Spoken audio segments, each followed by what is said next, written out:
Season 4 of Notebook on Cities and Culture is brought to you by Daniel Murphy, Polar Inertia, a journal of nomadic and popular culture, online at polarinertia.com, and Medivate, a community and set of tools to help you build the kind of meditation practice you'd like to have, online at medivate.com.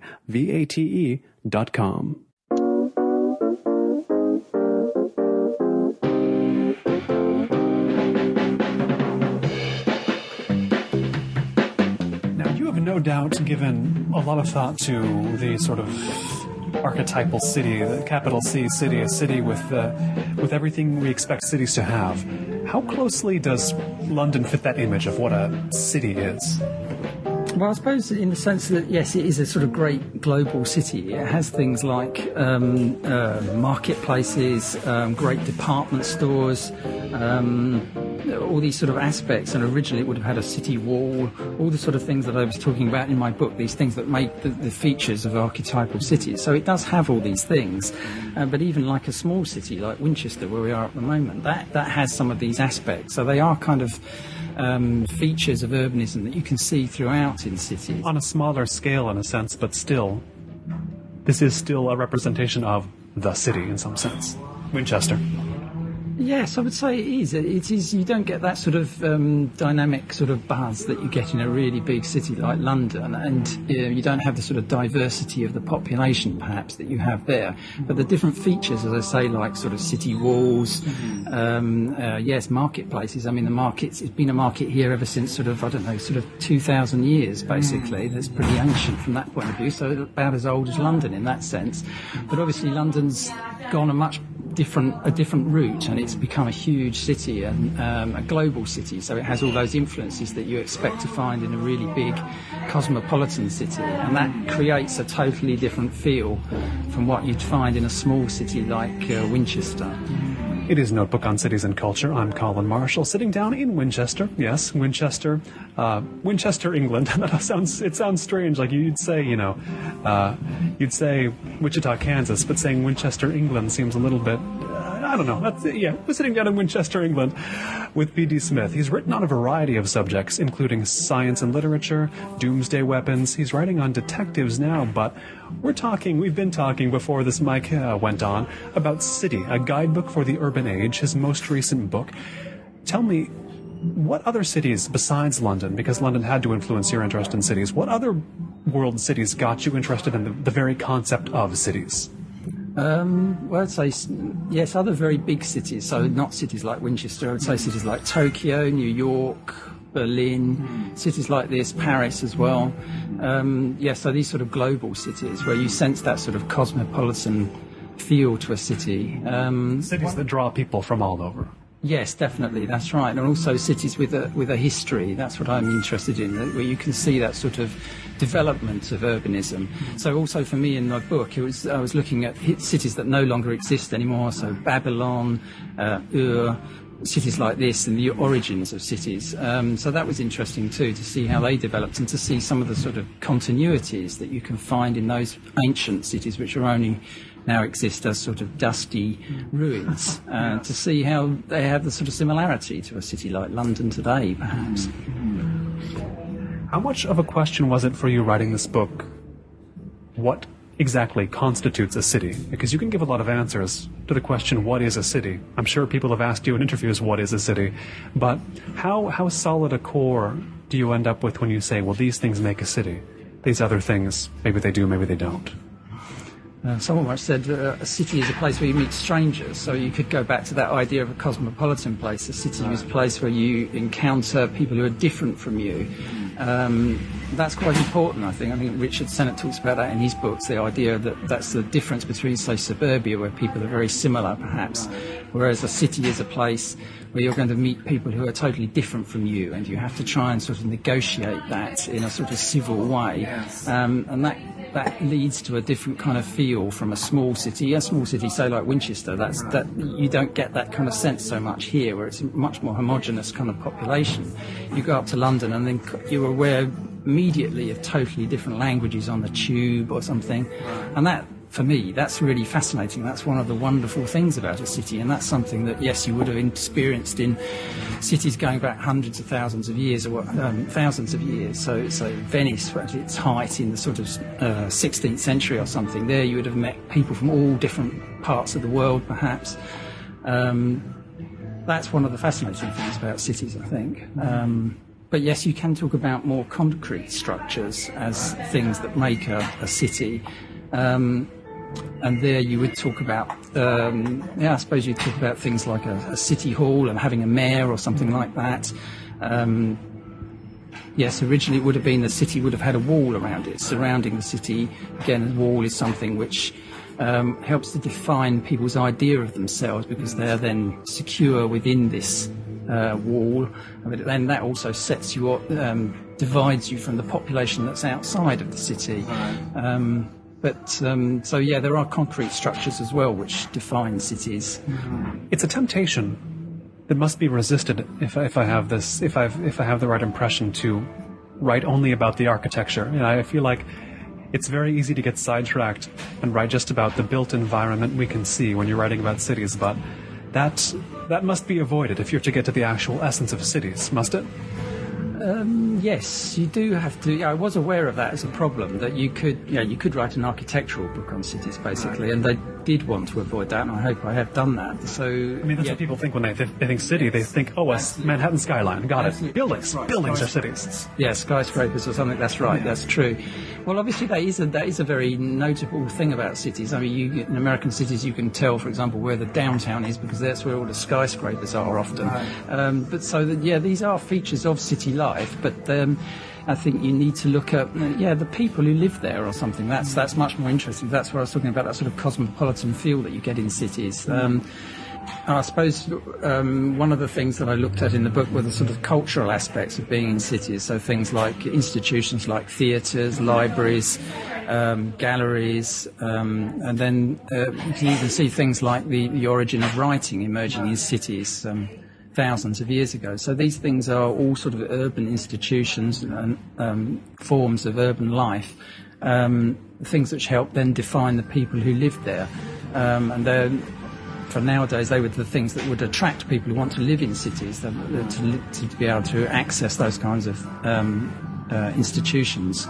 The human appetite for cities, for the urban, seems to have recently expanded quite a bit. There's, of course, your book that's come out. There's this show that I'm doing, to name two very close at hand examples. There's sites like publications have made sites devoted to cities, like the Atlantic cities or the Guardian's cities, where I believe we've both written, in fact.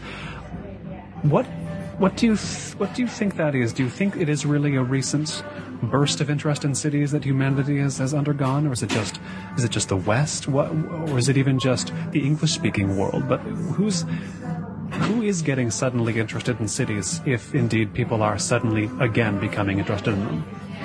Well, one of the things that happened recently was that they worked out that basically more than half the population of the world actually lives in cities. This was a threshold that was passed, I think, about 10 years ago.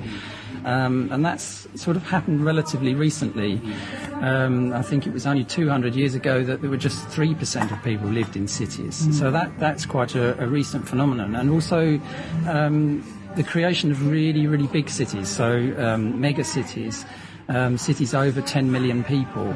I think New York was actually the first one in the 1950s, and since then the number of these cities has grown hugely. Now there are about 20, I think, maybe more, and that figure's going up all the time. So a lot of these are in the sort of developing world, so not in Europe.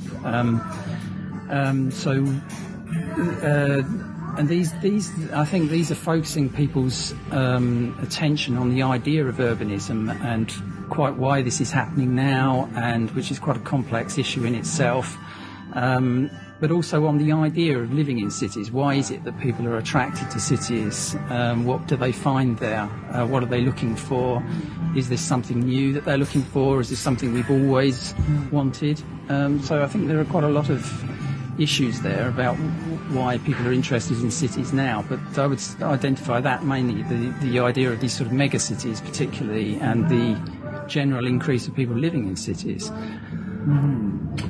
This does indeed seem to be an era when, unlike a few previous eras, most people would want to live in cities. You describe in your book how much earlier on, a couple hundred years ago, it was you were more likely to die or get some terrible disease in a city than you were if you lived out on rural land. And especially in America, the last 20, 30 years ago, cities were not very well maintained, and they were thought of as where you go. You might have a chance of dying in an entirely different way if you go into the city. Now it seems like cities themselves have also become more appealing, or more. But cities now life in cities seems more possible than recently it has. Is that true in England as well? Yes, I think that is probably true. I think generally around the world, the advances in sort of science and technology have made living in cities a much safer prospect. Basically, things like, as you say, like in the 19th century, it was cities were actually quite dangerous environments from the point of view of health, epidemics, and disease. But improvements in sort of clean water, sewerage, and in things like antibiotics, and improvements of medicine and that, mean that living in cities in close proximity to other people, which of course is an ideal environment for diseases to spread, these sorts of things are no longer such a problem, although they could become a problem again in the future. But so that's one reason, I suppose, why cities are much more pleasant places to live in. But you could also look at just the infrastructure. I think certainly in places like London, the infrastructure there has been improved relatively recently in, say, sort of the last decade or so that transport is better, more efficient. I think a lot of cities are getting the hang of that, the idea that cars have transformed the way cities look in the last century since they've been invented, and I think we're sort of beginning to understand that that's not always such a good thing, what cars have done to cities. And people are going back now more to the idea of having cities which are walkable, so quite small, rather like the city we're in at the moment in Winchester, where you can walk across the whole city. Yes. But if it's a very big city, then you're looking at things like bike lanes, public transport, which is very affordable and efficient, so that you don't have to drive everywhere.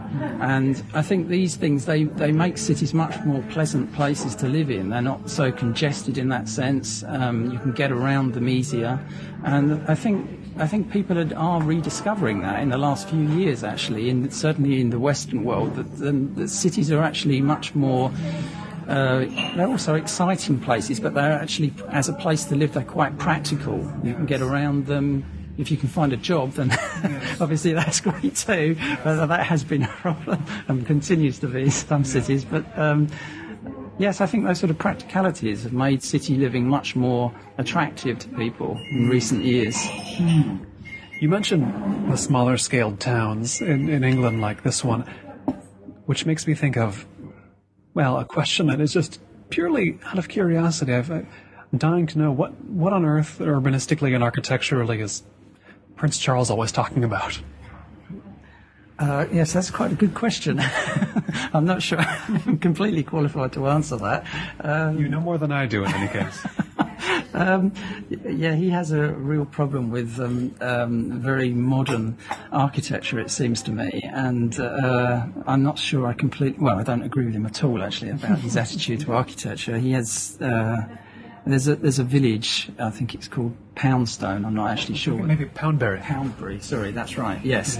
And have you been there? I haven't actually, but I have seen pictures of it, and I am not really that interested in that kind of architecture. It's kind of very old-fashioned looking back.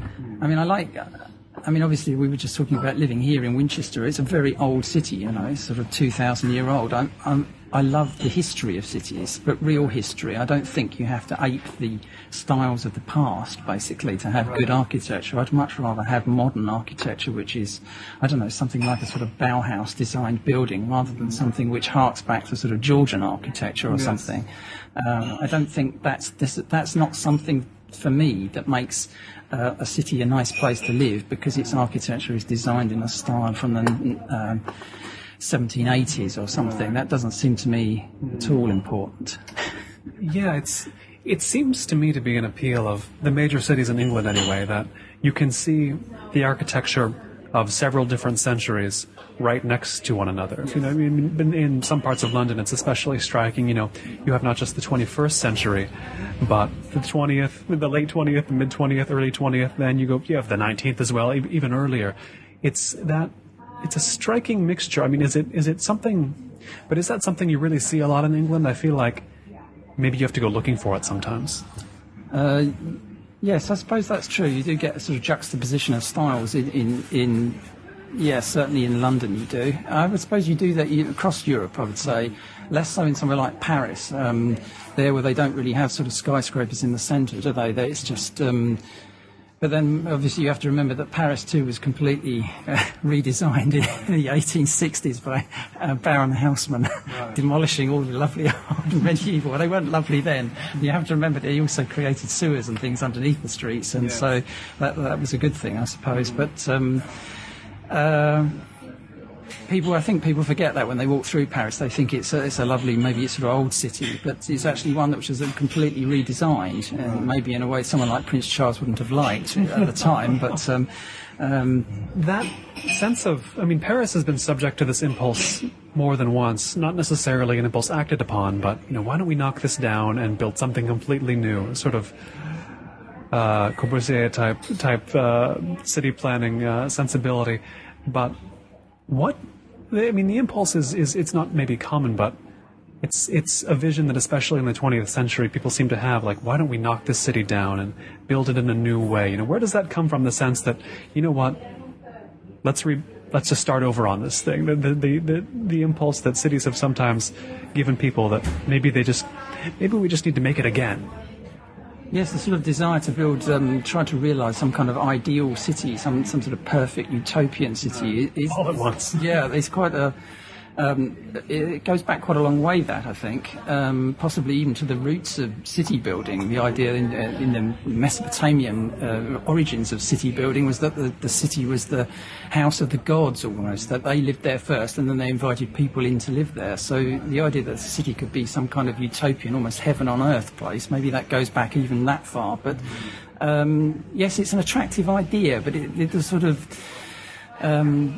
the history of trying to realise that is quite fraught and not very successful. I think it's a bit like science fiction or something. They sort of date very quickly, and when you try to build a whole city according to a sort of plan, sometimes this can be outdated or something, and it doesn't really work. You have to... I sometimes think the cities that work best are some of the older cities, where you have, as you say, we were just saying about the mix of styles or something. You can have really nice new buildings, modern buildings, not ones that hark back to a previous time, and mix them in with older buildings. And there's something about having a sort of tradition to a city as well, maybe a sort of civic tradition.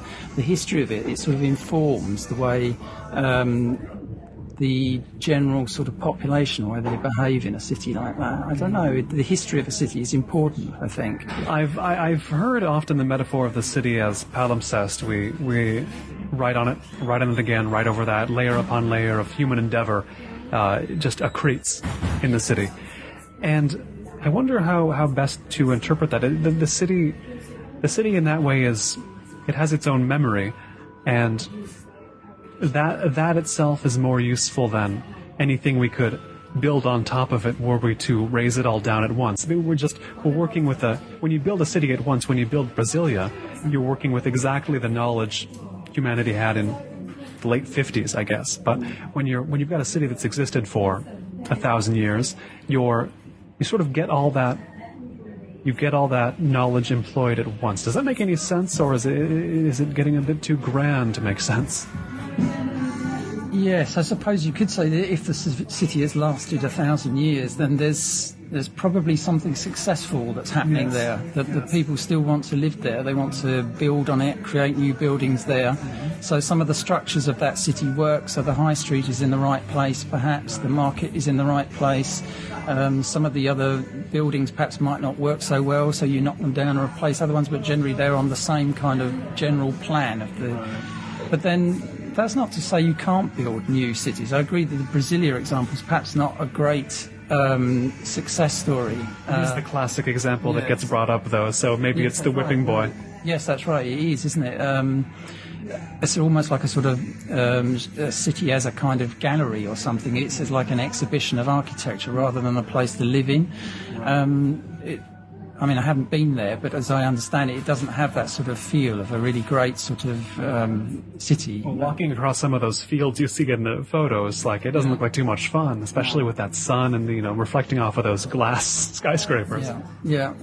So, could we maybe say that in most cases, though, a city knows more than a city that has lasted a long time knows more in some sense than whatever people happen to know who are there in the moment.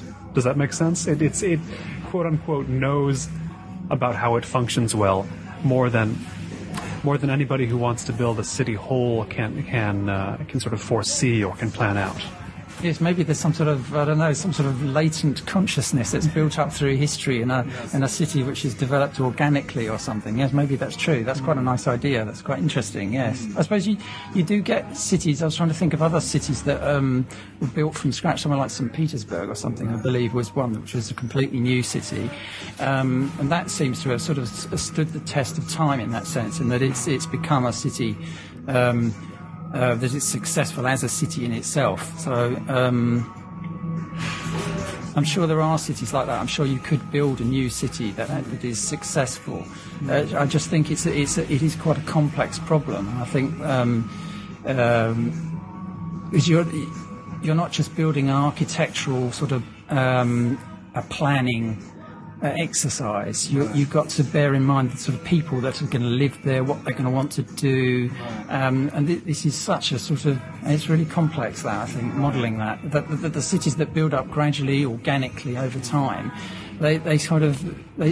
the people themselves are creating that by what they want in certain places. So they need new schools, so then schools are built. It's almost like the city is responding to the needs of the people rather than the other way around. So the plan is actually telling the people what they want. And so in that way, I suppose a city like that works better. You write about Tokyo in the city, and that's an example of maybe the best or largest scale example of a city. The analogy always used is it's like a body, and each village making up Tokyo is a cell in that body. And it's an apt metaphor, because it seems as if when you look at a photo from Tokyo, anywhere in Tokyo, in say 1980 versus one in 1990, 1990 and 1995, 2009 and 2012, everything could be different that you see in that photo. Everything could have come down and be built again multiple times. It's a city seemingly always in the process of tearing itself down, rebuilding itself, yet it's also described as one of the more constant cities that there is. Like, there's something about the core stays the same, but the built environment is always changing. Is that how you would describe it? Yes, I think that's very true, isn't it, for Tokyo, that they don't value old buildings in the same way, certainly not domestic architecture, so people's individual houses. They don't have that sort of sense that people want to preserve them. If they want a house, they want a new house, people there, if they can afford to build a house. And I believe I read recently that something like houses actually don't have that sort of resale value because people don't want to live in someone else's house, which I was quite amazed, actually. I didn't know that was the case, whereas in somewhere like England, here it's the complete opposite. I think people actually prefer older houses. They prefer sort of Victorian houses or even Georgian houses if they're lucky enough to be able to afford one. But they don't really like modern houses. Yes, that's an interesting feature that shows that that cities have a completely, depending on their culture, they can have a completely different attitude to the built environment like that. The preservation instinct doesn't seem to make much sense in sort of the Japanese urban consciousness for that reason, seemingly. There's, of course, a stronger preservation instinct in London, and in Los Angeles it's starting to appear, but what people want to preserve is usually retro coffee shops, from the era where things were built to signify speed from off the road, these bright colors and sharp angles, space age. And there is a sense in which, I guess that those are reminders of maybe a more optimistic time. whether that optimism was ultimately for good or ill in city planning, and that's one thing, but do you think that also drives the need to preserve as it exists in London or the urbanized parts of England, that it's like that there's something we felt in this past, this building is from, that we don't anymore. We've lost something in ourselves that these older buildings represent? Yeah, I'm in two minds about that. I do.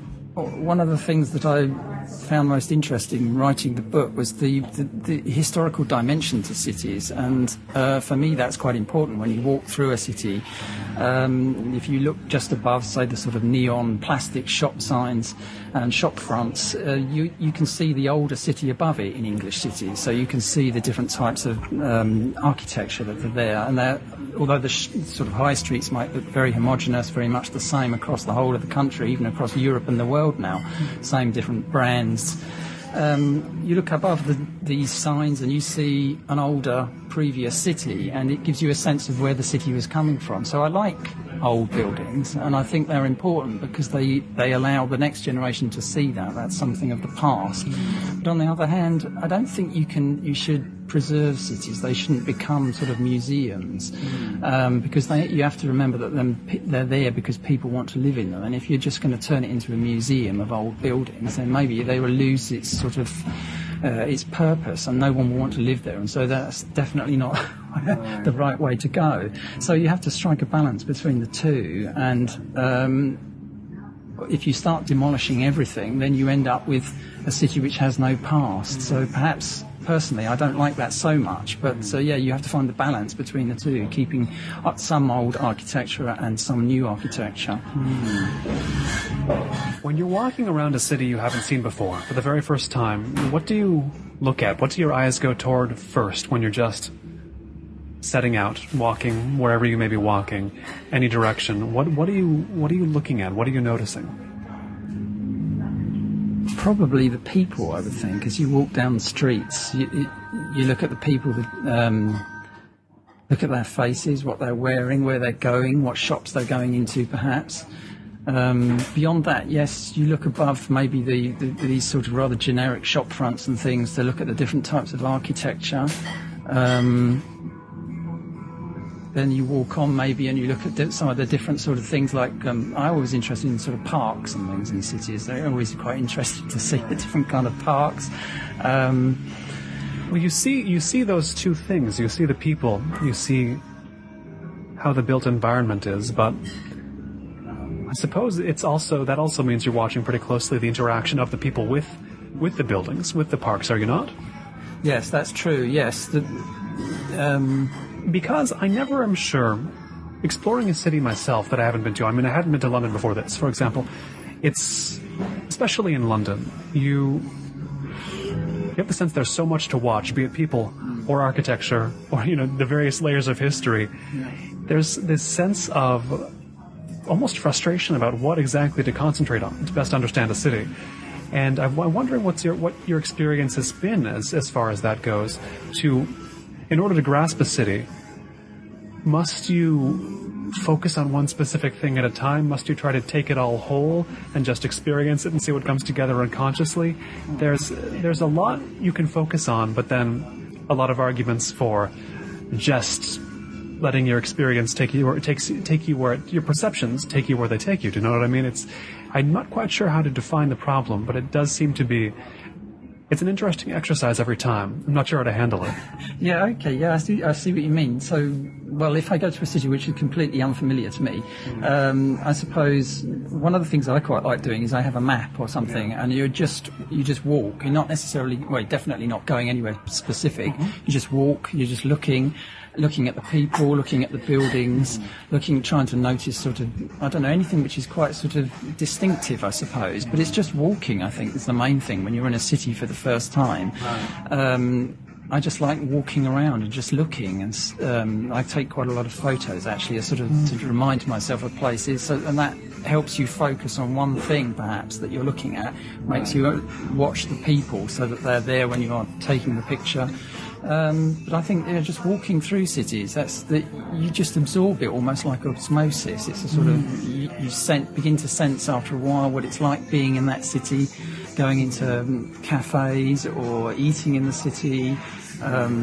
Just sitting down on a bench and watching people, after a while you just absorb it. You have a sort of sense of what it's like living in this city, perhaps, and whether you like it, whether it's a friendly city, whether people come up when you get the map out and you start looking at it. As happened in Tokyo more than once, people just come up to you and they try and speak English and try and ask you, "Are you lost?" And that's whether they can help you or not. They'll ask. Absolutely, no, they generally could, and that was nice. That's really quite. Yes. I mean, I don't know whether that would happen very often in London, to be quite honest, but that's nice.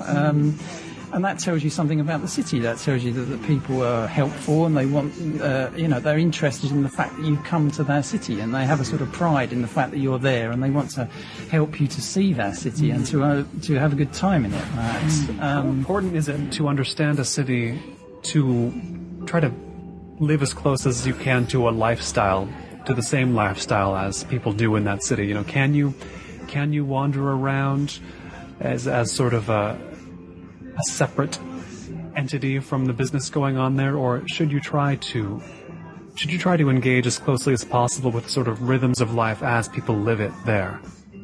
Yes, I know what you mean. So you're more like a sort of flaneur, just sort of walking around and not really having much interaction. That's true. And again, that's what I do where I live. So.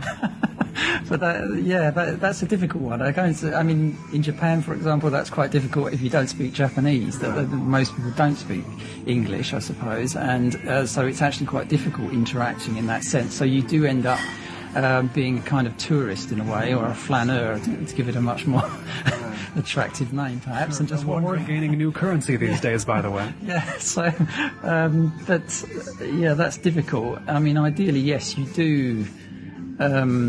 You do have more interaction with the people there, and it helps if you can speak the language, I would say. So for me, in the continent, if I speak German, and that's okay, but it is difficult, I think. Yeah, there's always a distance between you and the people in the city. You are aware that you're always a visitor in that city. German cities, which ones fascinate you the most? Probably Berlin and Munich. I spent some time living in Munich. Very different cities, actually. They could almost be in separate countries. But I've heard Berlin is kind of its own thing in a way.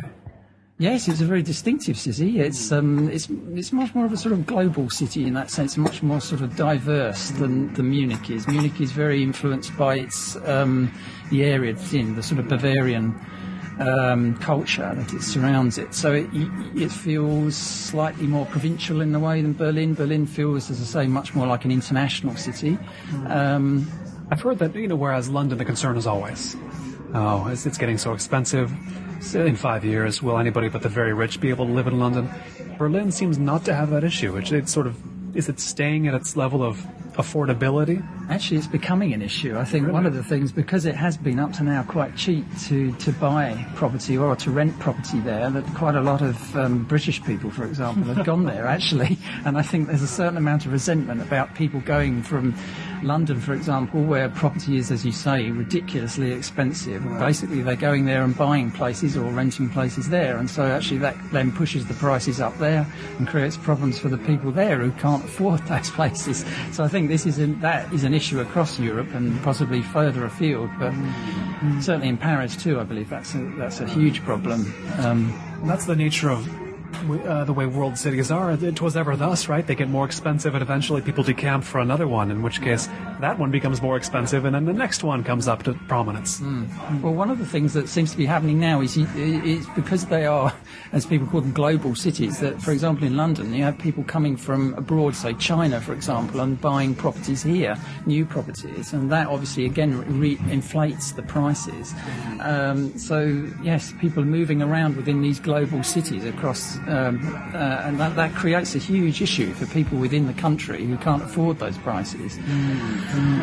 But then it's also the only way for how to put it, the way that one city gets wealthier and wealthier and thus, in some sense, less cool and less cool. That's really the only way to open up the opportunity for the next place to then become interesting, then become the place to go, right? Yes, that's a bit like sort of gentrification on a whole urban scale, isn't it? That's what they said about that. Yeah. Right, yes. Yeah. There's every level there's some sort of gentrification going on. There's some movement like that. Yes, that seems to be the case with cities now, doesn't it? Yes, that's true, yes. So that once it was London that was popular and now it becomes too expensive, so people move to Berlin, and then maybe now, once that becomes expensive, they move somewhere else. But maybe farther east even. I mean, there's a whole other half of Europe full of cities that are not terribly expensive right now, right? Yes, that's true. Yes, very true. Yes, yeah. I haven't really explored those, but I agree. Yeah, that definitely. Yes, yep. What is it that Germans do well about cities, though? I mean, you mentioned there are two cities that you're enthusiastic about there. Is there something about German cities that is innately appealing to you? They've certainly worked out the idea of sort of public transport and bicycle lanes and things like that, which I think British cities are very slow to pick up on. They're beginning to pick up on them, cycling in London, with creating cycle lanes and things. But I think part of the problem with London for things like that is that the roads are so much smaller, they're narrower, and they don't seem to be able to build cycle lanes. Whereas in some of the German cities, the roads seem to be much broader. And it's much easier then to create cycle lanes. But certainly the public transport in German cities is excellent in my experience, and that's one of the things that makes it a pleasure to visit them, as it is with cities like Copenhagen, for example.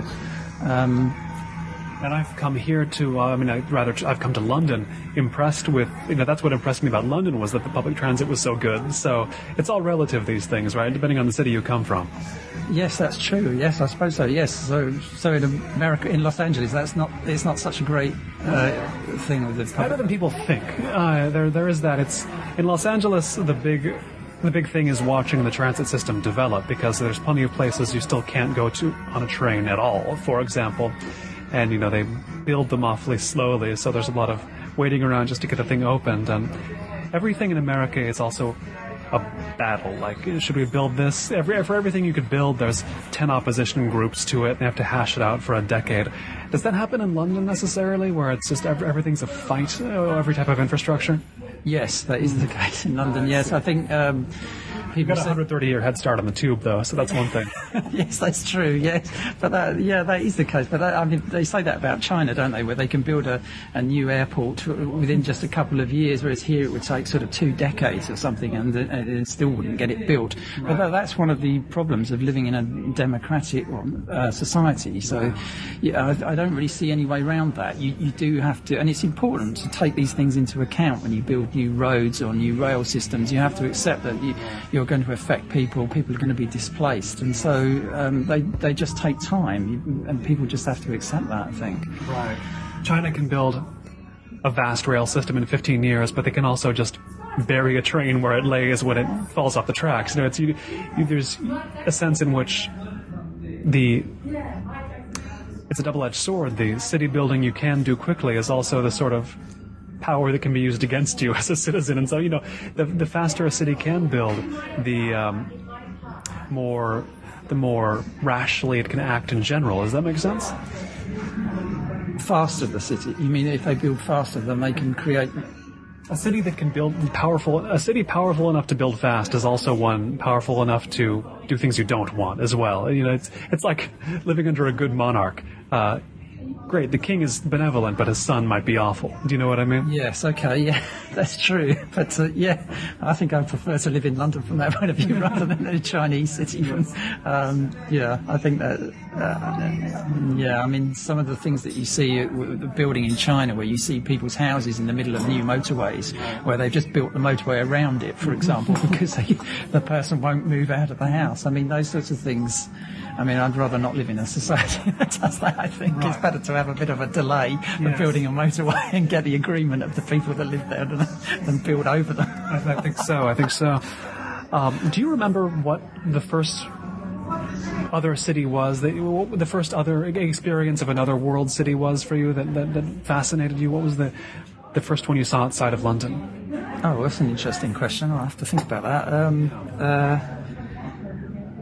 You mean outside of Europe? Or Even just outside London, for example. Right, okay. Well, sort of, I suppose in a sense, yeah, well, they would have been German cities then, the ones I saw first, I suppose. Also a city, I suppose, like Venice or something like that. But you get a much more interesting sort of experience, I suppose, in a way, if you go outside of Europe. Because within Europe, they are the kind of similar, you're on a similar ballpark, as it were, when you look at them. They're all quite have the same kind of origin, I suppose, in a way.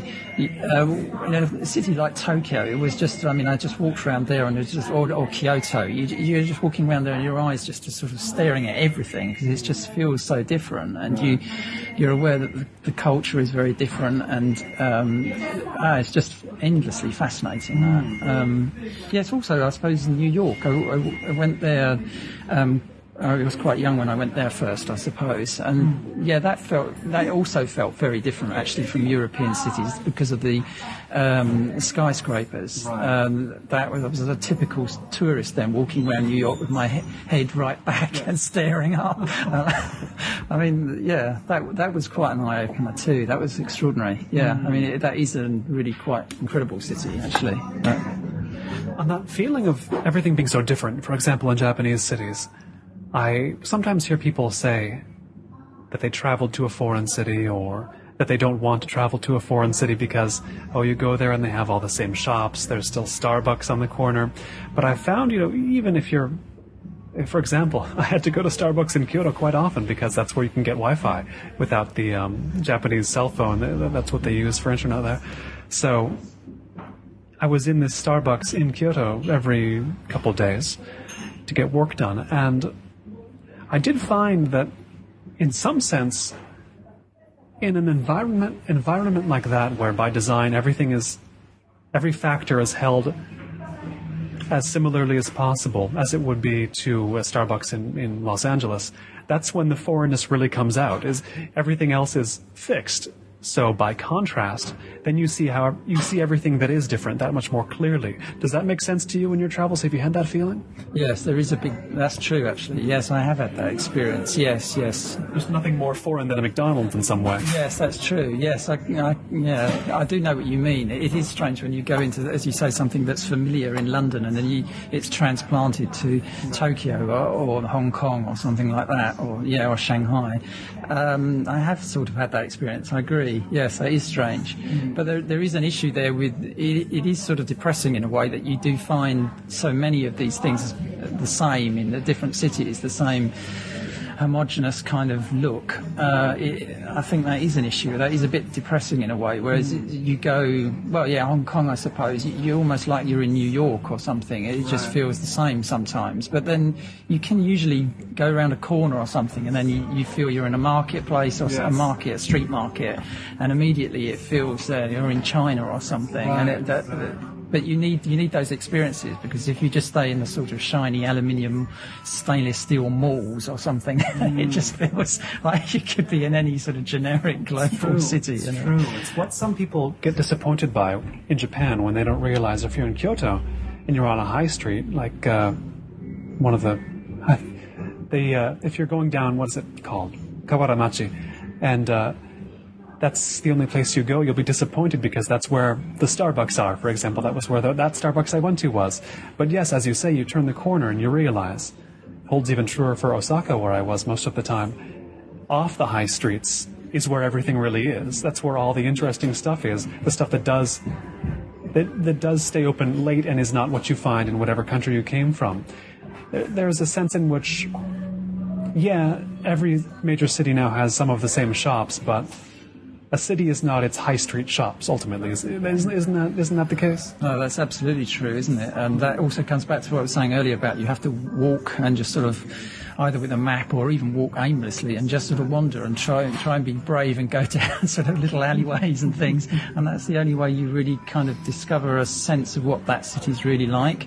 But Yes, you do need to get away from some of those very generic places on high streets and that. I think all these places now are much the same, whatever city you're in. And, right. You're in the city of the high street, wherever you are. Yes, that's true, yes. It's like being in an airport. This is one city with satellites all around the world. Yes, a city of non-places. Yeah, that's right. Yes, I know.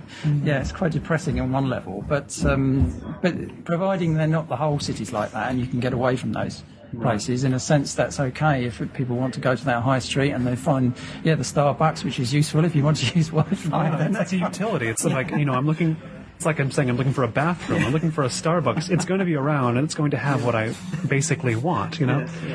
Can you still, given how long you've known London and how well presumably you know it now, can you still walk aimlessly? How can you still notice? Do you have to make London strange again deliberately, or is London just London enough that you have a rich experience of discovery if you really look for it, no matter how long you've known it? Oh yeah, I'd definitely say it's still big enough to walk around it. And I wouldn't say I know all of it by any means. Goodness me, no. I know what you mean. To make it strange that is important. That's something you get when you go to a city you've never been to before, and that's part of the wonder of walking around a new city. Mm-hmm. But for me personally, I take photos of cities, and that I still walk around London doing that, and the process of looking and sort of that makes you focus on things in such a concentrated way, so you have to, in order to frame it in the camera, then you do make it strange. That's the whole point of taking a picture like that you do see it differently. It's what you cut out, not necessarily what's in there. Yes, that's right. You're looking for aspects of that city or that street or sidewalk, wherever. And so for me, that's the way I would do it in a city like London. But you can just walk, I think, around a city. I mean, it's so huge and there's so much of it. And once you get away, as you say, from the high streets and you're walking around side roads and things, there's always something interesting to discover. With a city that's as much history as London, there's always some strange building or something that you've never seen before. Right, that sense of cutting things out of the frame of a photograph. That's, I suppose, what I was desperately trying to articulate a few minutes ago with my question about, do you, in a new city, focus on one thing? I mean, it seems like if I walked through London and said, I'm just going to look at the oldest buildings I can, or I'm just going to look at the faces of the people, or I'm just going to try to find street food, that it's a helpful way to have an experience, just as, if you're writing this book, City, potentially this book could be 1,000 page books. You could go on and on. You have to find limiting factors, you have to find, I guess in a way you find limiting factors, but you have to find useful limitations, whether you're exploring a city or whether you're writing about cities. And, what ended up being the useful limitations you used when writing City to make this a book you can carry around and actually read through, and not some sort of Borges-type infinite book that expands to the size of all cities, That was a real danger of my original sort of plans for the book were absolutely huge, and they included probably twice as many sections and essays and parts to them. But you just have to be quite ruthless, and you start cutting them out, and lots of really interesting subjects fell by the wayside, and I don't know that there was no sort of it was just really subjective, I suppose. There wasn't like a science involved in it. I just decided that has to be in there, that doesn't have to be in there. And you just, in the end, you end up with a book which is a manageable length, and then you give it to your editor and he basically tells you it's too long, and he goes through it and he puts red lines through it. Do your worst. Yeah, that's right. No, I'm afraid it was like that. It was much too long even after I'd cut it. So you have to take a lot out. Just because of the economics of publishing, basically. But I realised that in order to deal with a subject which is almost the sort of size of civilization, basically, when you do a book about the city, you're talking about the whole of human civilization. So obviously, human endeavour. Yeah, that's right. And so you do have to be, you have to focus in on certain aspects of it. Otherwise, you can't deal with it. And so yes, you end up with things like sort of street food or city walls or theatres, these little aspects of it which seem to cast light on the whole aspect, the whole idea of living in a city. I'm really tempted to write a book about cities that is only through the prism of coffee. coffee. Yes, that's true. I think there was a text box in there about coffee houses. That's true. Yes, in London. Yeah, true. Yeah. And there's a historical example. There you go. Off to the races. Like you talk about London's historic coffee houses, and that leads you to every other part of London and every other city as well, because they've all got it. They've all got this beverage, and I drink it in all of them in quantity, I might add. Yeah, that's true. No, you definitely could. Well, that's partly the problem and the wonder of the subject, is that it's so vast, and you can pick a small aspect of it, and you can cast light on the whole subject in that way. That's true. Yeah, you could do that. Yeah, definitely. Yeah. You're now writing about detectives in cities. I mentioned coffee in cities is one thing, but detectives in cities is even richer. You read, say, Sherlock Holmes stories. What do they tell you about London?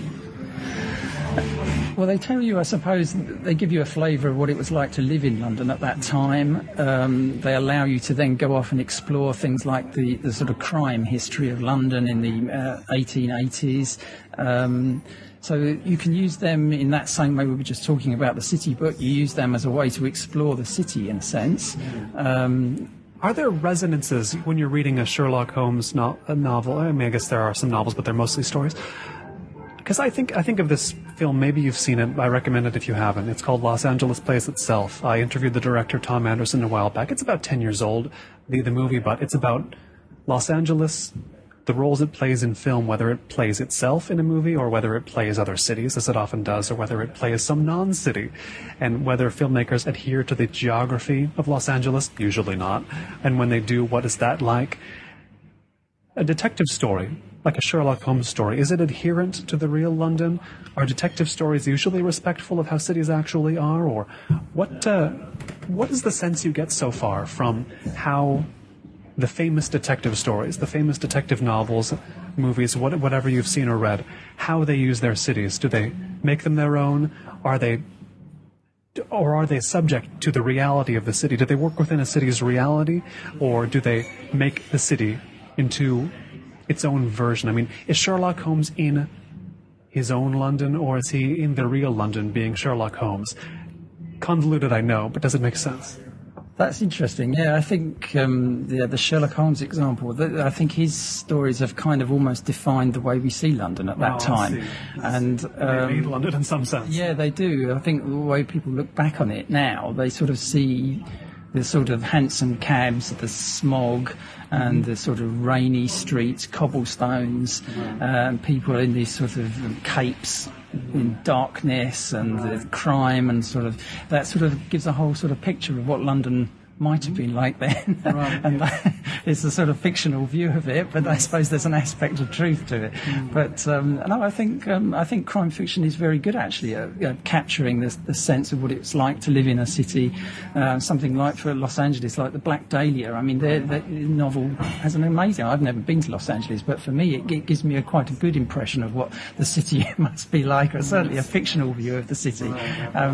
It's just, I think crime fiction is very good at doing that, actually. It really, most of these sort of detective novels, I mean, my argument partly is that the detective emerges from cities as a figure. He's an urban figure. And so these novels are mostly set in cities. They are about an urban context, and they have an urban geography to them.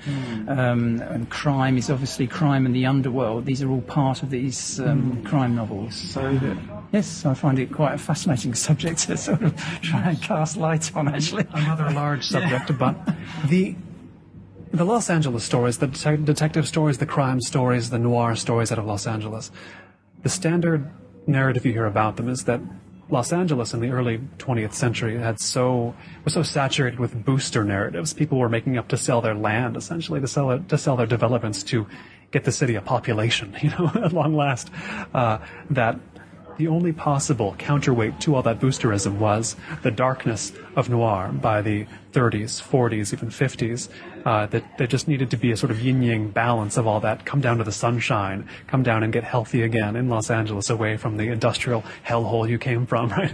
Are the darker stories in London, the detective stories there, or indeed anywhere else, can you also see them as balancing anything else out, or as a reaction to anything? Is that possible to conceive of them in that way? Because Sherlock Holmes stories are not sweetness and light, exactly.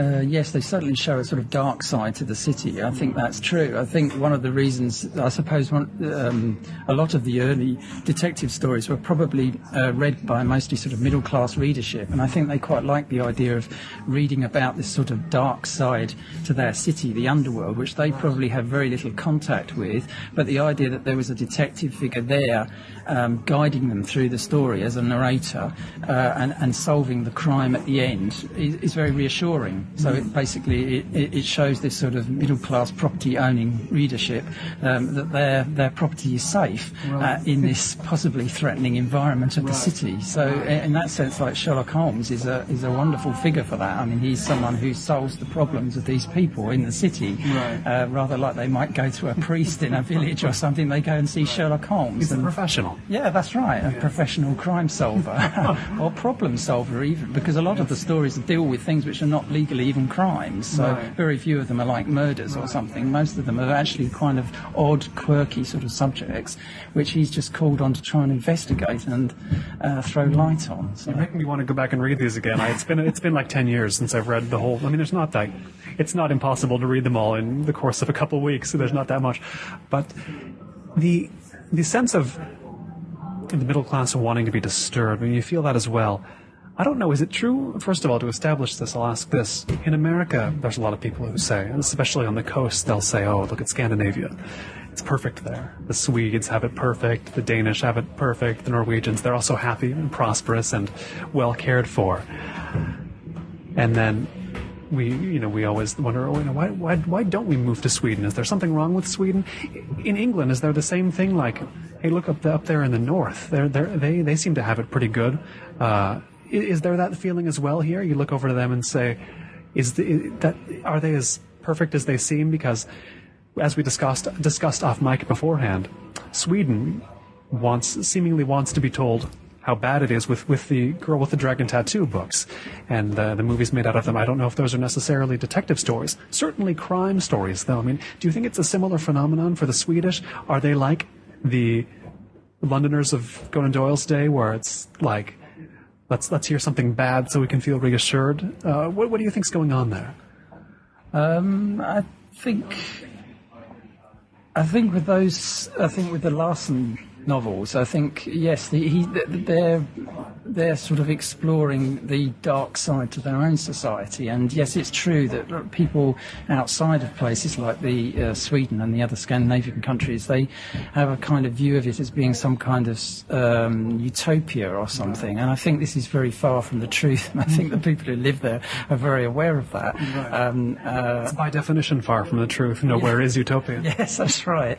So I think yes, his stories are basically revealing that sort of dark side to their own country and showing that it's actually deeply sort of corrupt, rotten at the core, even in some ways. I mean, his books are really hard-hitting in that sense. I'm trying to think of a detective story that is not about the darkness of the city.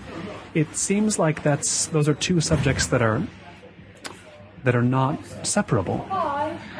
Well, there is a sort of the golden age of detective fiction is that sort of Agatha Christie period where you get these sort of country house murders. And personally, I'm less interested in that because my book is looking more at sort of urban crime and urban crime fiction. But that is a whole area, and certainly if you on the TV in England, a lot of the programs are about sort of this sort of Agatha Christie thing set in villages and country houses with very small communities where everyone knows everyone else. So it's almost tapping into the English nostalgia in a way. Yes, absolutely, completely it is, that's right. But for me that's a sort of aberration in a way. I'm much more interested in the origins of crime fiction and then where it goes to now. So. Right.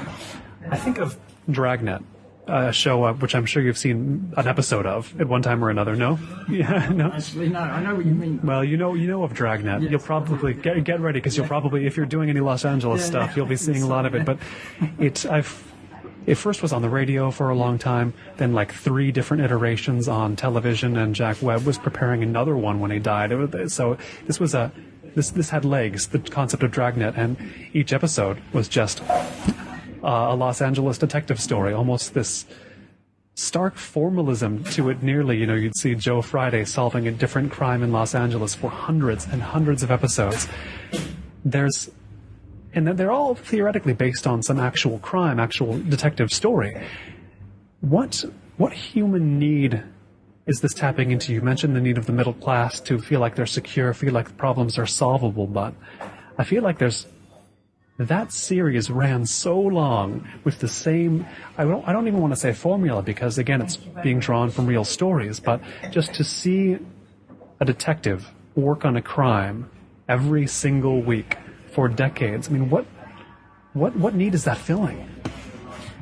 Well, it's an interesting question. That's the one I'm trying to answer in my book, I suppose, but I haven't answered it. Sherlock Holmes. I mean, he had to bring back Conan Doyle to bring back Sherlock Holmes from the dead because of the demand to read this guy solve crimes. We need to see a detective solve crimes. Why?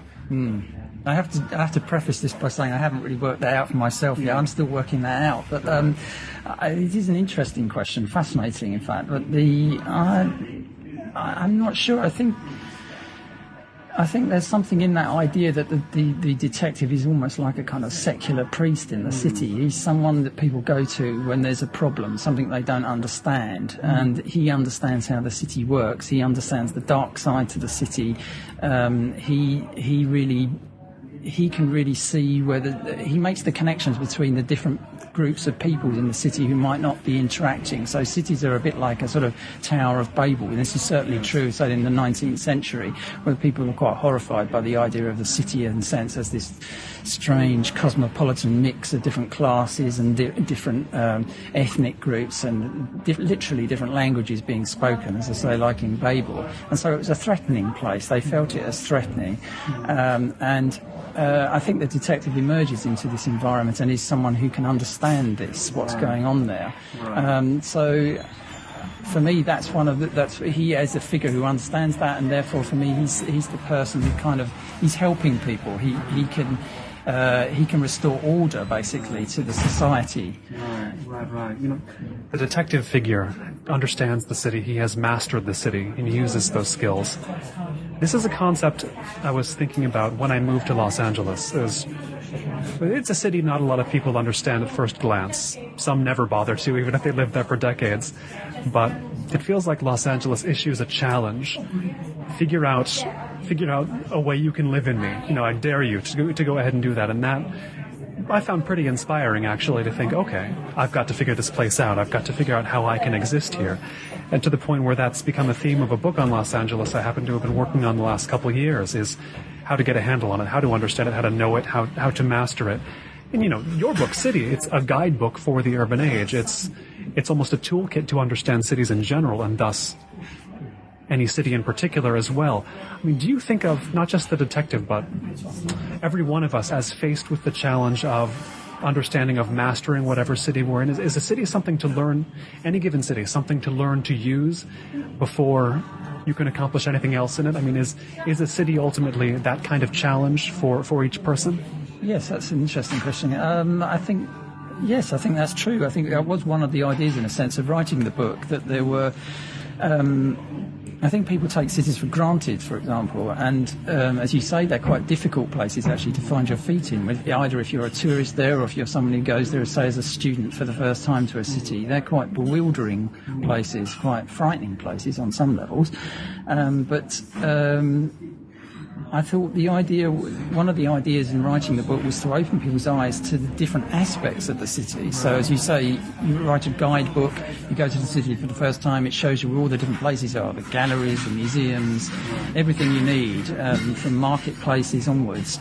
And that was partly the idea. So people take those for granted when they live in the city all their life. They don't recognise the fact that it's amazing that you go down to a marketplace here in Winchester or something, which is maybe a couple of thousand years old, as a basic idea of going to that market. Mm-hmm. And to me, I wanted to just say, yes, look at it, look at the history of that. Right. That opens people's eyes to that. It's a bit like what you were just saying about how you make the city strange. Mm-hmm. I wanted to do that in the book. I wanted people to see these are the different aspects of the city, think about the history of them, and maybe value it a bit more. Just think, wow, this is amazing that we've had this sort of way of living, this way of living our lives, which has lasted for thousands of years and will do, hopefully, in the future for thousands of more years. Right. Something exists beyond just the sort of individual buildings, but it goes beyond those sort of structures. It's something that we want as people. We need all those different aspects of life.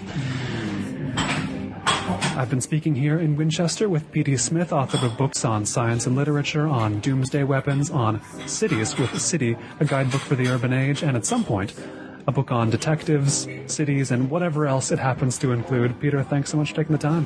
Thank you very much for talking to me. It's been a great pleasure.